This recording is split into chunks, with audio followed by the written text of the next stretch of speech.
నమస్తే. Welcome to citizens pulse. నేను మీ ఉదయగిరి.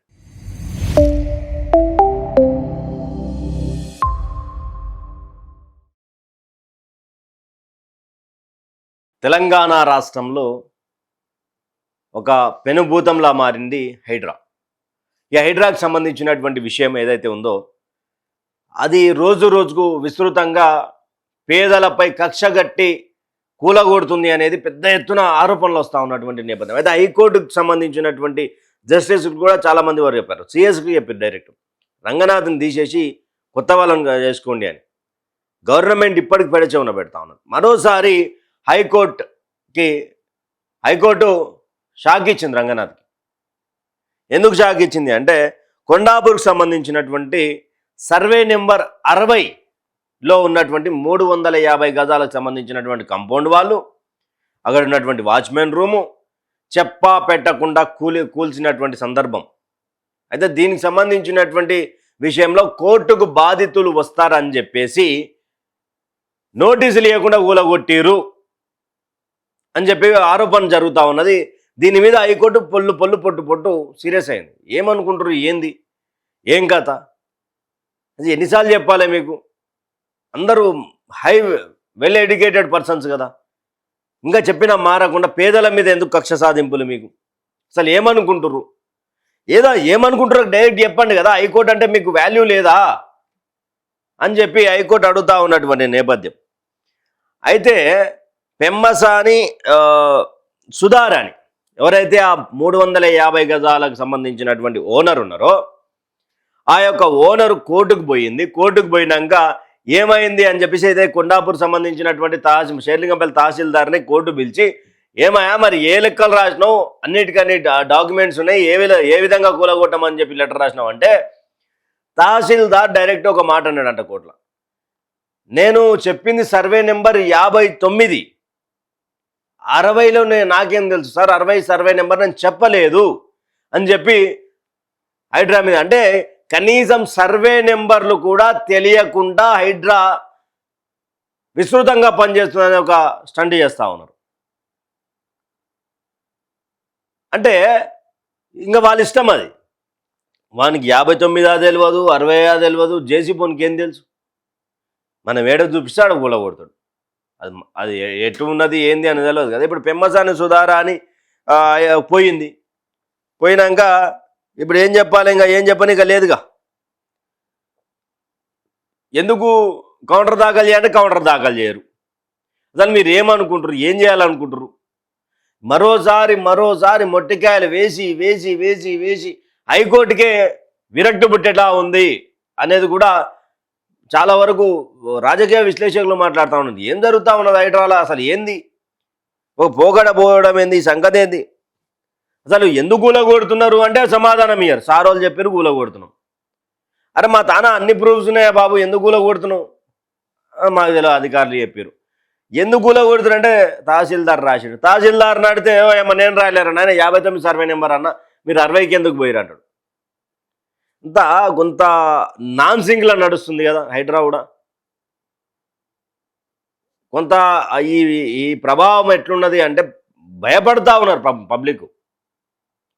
భయపడి అరే నాయన ఏం చేస్తారు, ఏం సంగతి, ఏం కథ, అమ్మ ఎవందో ఎవందో అసలైన కూలగొట్టకుండా మా దగ్గరకు వచ్చి మా ఇల్లు కూలగొడితే దానికి ఖర్చు ఎవరు భరించాలా? గతంలో కూడా ఇలాంటివి హైడ్రా చేస్తేనే ₹1,00,000 ఫైన్లు వేసింది, ఫెన్సింగ్ వేసినందుకు.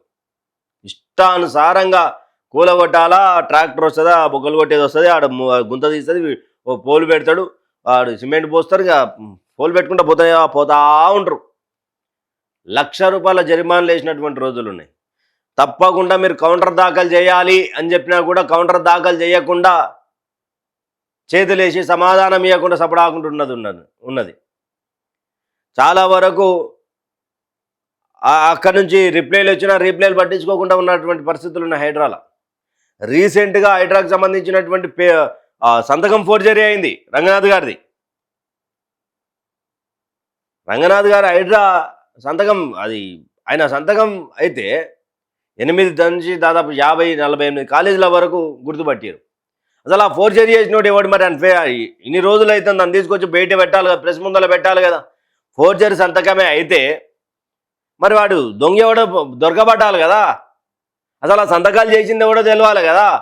అసలు ఈ కాలేజీలన్నీ హైడ్రా ఆఫీస్కి వచ్చినాక ఫైర్ సేఫ్టీకి సంబంధించినటువంటి అధికారులు అంతా క్లియరెన్స్ ఇవ్వాలని చెప్పి ఒకటి ఉన్నది కదా. అసలు ఆడు ఇచ్చింది ఎవరు, సంతకం చేసింది ఎవరు? అంతా హైడ్రా ఆఫీస్లో సంతకం చేసి ఉంటారు కదా, ఇంకేడన్నా చేసిరా? అసలు ఎటు పోతా ఉన్నది అంటే ఈ ఒక కమిషనర్ గారి సంతకమే ఫోర్జరీ అయిందంటే సామాన్యుల పరిస్థితి ఏంది మరి?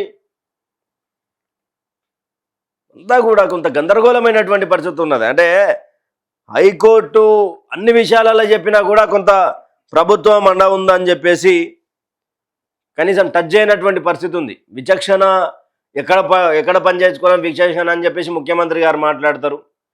వద్దురా బాబు అని చెప్పి తెలంగాణ ప్రజలందరూ మొత్తుకున్నా కూడా లేదు అంటారు. సో సిన్సియర్ ఆఫీసర్ని తీసుకొచ్చి ఈరోజు హైకోర్టు తోటి తిట్లు తిప్పిస్తారు మీరు.